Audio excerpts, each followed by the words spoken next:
welcome to another episode of Kamika's Heavenly Journey. Today, I'm excited to give you another episode that is so rich in the knowledge of God. And what I want to speak about is the topic of fasting, the power of fasting and prayer. Now, many of us, whether you're Christians or not, you've heard about fasting. And you might have heard about how powerful and the reason why we fast. But maybe you haven't been either confident enough or just don't think that you're there yet.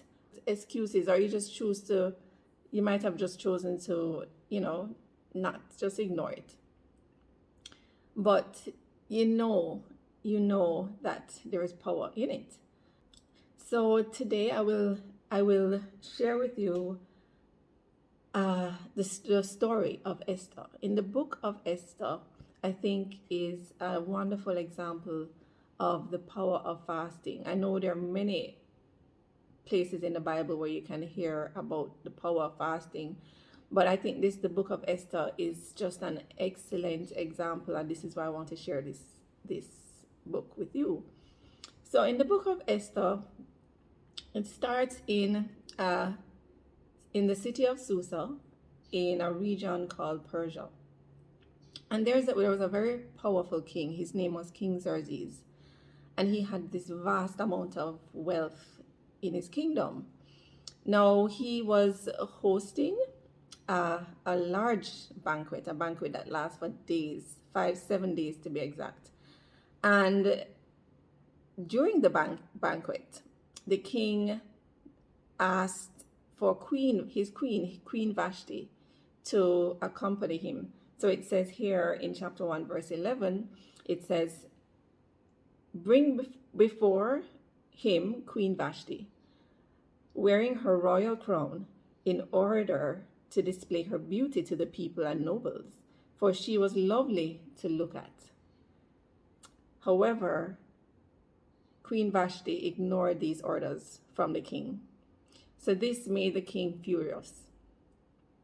And he consulted the leaders, the lawmakers, and said, "What should we do?" And the conclusion that they came to was, if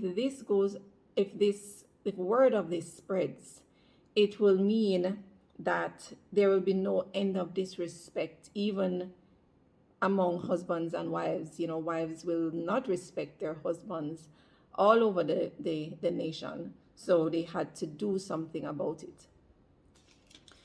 So what they did about it was they removed Queen Vashti from her position as queen. They went on a mission to find a new queen for King Xerxes. So it was a process where they looked all throughout the city to try and find a flawless, beautiful young virgin for the king. And Queen Esther found favor. She was not only lovely to look at, but she found favor with everyone, including the king. So she was chosen. One thing she did not reveal, though, that she was a Jew. She kept that silent. So a little bit of a story behind Queen Esther is that she was brought up by Mordecai, who was actually her cousin because her parents died. So Mordecai was a Jew as well. Essentially grew her up as his child. So moving on to a situation now of events in the city where there was a man who King Xerxes had given a high honor. So in chapter 3, it says, "King Xerxes honored Haman, who was son of Hammedatha the Agagite, elevating him and giving him a seat of honor higher than that of all the other nobles. All the royal officials at the king's gate knelt down and paid honor to Haman. So there was a situation that occurred between Haman. He realized that when he went to the gates where all the other people was bowing to him, Mordecai didn't bow down to him. And this made him furious. So when Haman, in verse 5, it says, when Haman saw that Mordecai would not kneel down or pay him honor, he was enraged. Yet having learned who Mordecai's people were, he scorned the idea of killing only Mordecai. Instead, Haman looked for a way to destroy all Mordecai's people, who were the Jews, throughout the whole kingdom of Xerxes. So it was made official, and in verse 13, dispatches were sent out by couriers to all the king's provinces with the order to destroy, kill, and annihilate all the Jews, young and old, women and little children, on a single day.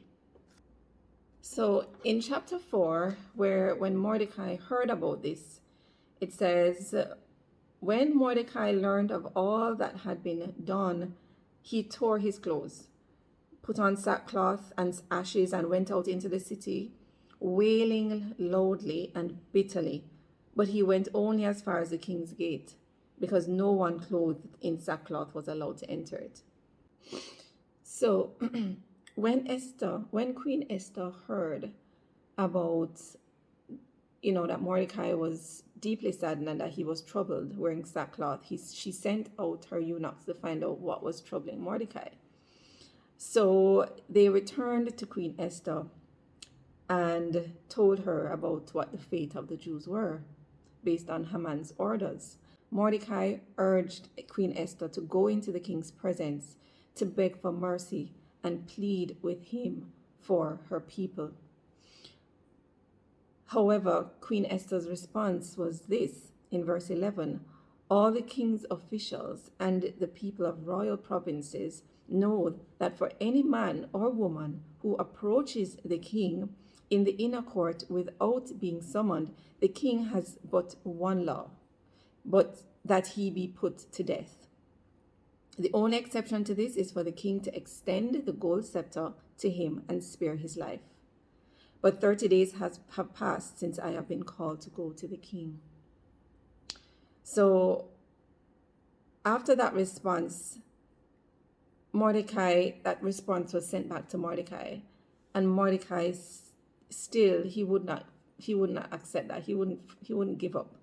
And he sent back to Queen Esther and say, do not think that because you are in the king's house, you alone of all the Jews will escape. For if you remain silent at this time, relief and deliverance for the Jews will arise from another place, but you and your father's family will perish. And who knows but that you have come to royal position for such a time as this. So when that message from Mordecai was sent back to Esther, she knew deep inside her heart that if she didn't act, it will be destruction for herself and all the Jews.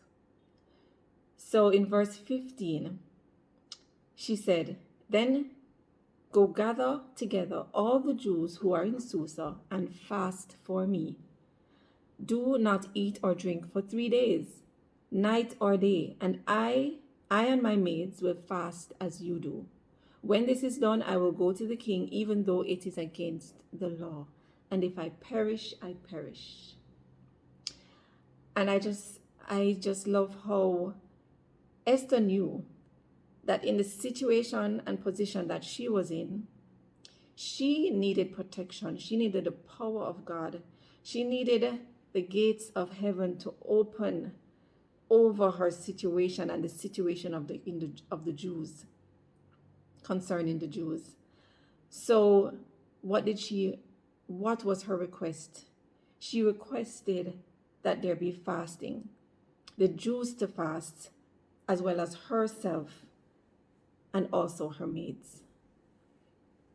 Now, this is where things turn around, and I want to highlight now what happens. So, on the third day of Queen Esther's fasting, she entered the king's courts. She entered the king's courts, and immediately the king favored her. And I want to tell you what the king said. When he saw, in verse 2, it says, when he saw Queen Esther standing in the court, he was pleased with her and held out to her the gold scepter that was in his hand. Do you remember what Queen Esther said back to Mordecai when she says that anybody who enters the courts will be kinged unless they are summoned? And immediately the king found favor. And then he also went on to ask, King Xerxes asked, what is it, Queen Esther? What is your request? Even up to half the kingdom, it will be given to you. So as you can see here, before Esther even opened her mouth, the king was offering her to give her up to half the kingdom. So she already received favor in the king's eyes, even before a word was spoken. Queen Esther has, when she spoke, she asked King Xerxes to attend a banquet that she was going to prepare for himself and Haman. And she was going to prepare this banquet tomorrow. She didn't tell the king what her request was at that time. So, but he agreed to attend this banquet. Now, fast forward a little bit to that same very night. So, during this time, Haman continued to be enraged because Mordecai still would not bow down to him. So he said to his wife, you know, what should I do? And Haman's wife said, why don't you build a gallows, and 70 feet high to be exact, and ask the king in the morning to have Mordecai hanged on it. Now, that very morning that he was going to ask King Xerxes to hang Mordecai, King Xerxes wasn't able to sleep, and he decided to ask one of his eunuchs to bring him a book of Chronicles. In that book of Chronicles, he just began to read the book and noticed that there was a time when Mordecai was not honored or given any kind of reward for saving him, because there was a time 5 years ago when there were these two men that were plotting to kill the king. And as he was reading, he said, but did anybody reward Mordecai for doing this? As he said it, Haman came into the courts, walking in. And before Haman could open his mouth to ask King Xerxes what he wanted to do with Mordecai, the king said to Haman, what should be done for the man the king delights to honor? In the king's mind, he's thinking Mordecai. But Haman, not knowing who the king was referring to, he said, so he answered the king, for the man the king delights to honor, have them bring a royal robe the king has worn, and a horse the king has ridden, one with a royal crest placed on his head. And let the robe and horse be entrusted to one of the king's most noble princes. Let them robe the man the king delights to honor, and lead him on the horse through the city streets, proclaiming before him, this is what is done for the man the king delights to honor. So when the king heard that, he was pleased, and he says, go at once and do that for Mordecai. So Haman, can you imagine what Haman was thinking in his mind? He probably was thinking, what just happened here? But he left because he was given an order by the king, because the king says, go at once. So he had to go at once and prepare to honor the man he was preparing to kill. So we are seeing already what God has been doing, and everything step by step is just favor, and everything changing the situation completely from what it was. So now it was time for the banquet. So both King Xerxes and Haman attended the banquet with Queen Esther. So Queen Esther revealed that Haman was planning to kill the Jews. So Queen Esther says, "If I have found favor with you, O king, and if it pleases your majesty, grant my life, this is my petition, and spare my people, this is my request. For I and my people have been sold for destruction and slaughter and annihilation. If we had merely been sold as male and female slaves, I would have kept quiet, but no such distress would justify disturbing the king." So King Xerxes asked Queen Esther, "Who is he? Where is the man who has dared to do such a thing?" And then Queen Esther revealed that it was Haman. So the king was furious. His order was to hang Haman on the very same gallows that he built for Mordecai. So in chapter 8, that same day, King Xerxes gave Queen Esther the estate of Haman, the enemy of the Jews. And Mordecai came into the presence of the king, for Esther had told how he was related to her. The king took off his signet ring, which he had reclaimed from Haman, and presented it to Mordecai, and Esther appointed him over Haman's estate. So the order of things has completely turned around. And I want to highlight a few things in this story so far. One, immediately Esther found favor in the eyes of the king, and it caused the king to receive Esther and to grant her the request that she had. So there was favor. Secondly, when you fast, God makes the impossible possible. Now, as I read the story, it just seemed just too impossible to believe that the same day that Haman was planning to kill Mordecai, the same morning, the king found Mordecai what he had done in the past for him and wanted to exalt him and honor him. And then the same gallows that Haman had built to hang Mordecai, that was the same gallows that Haman was killed on. Now, what we think could never happen is not the same in God's kingdom. There can be anything. There is no limit.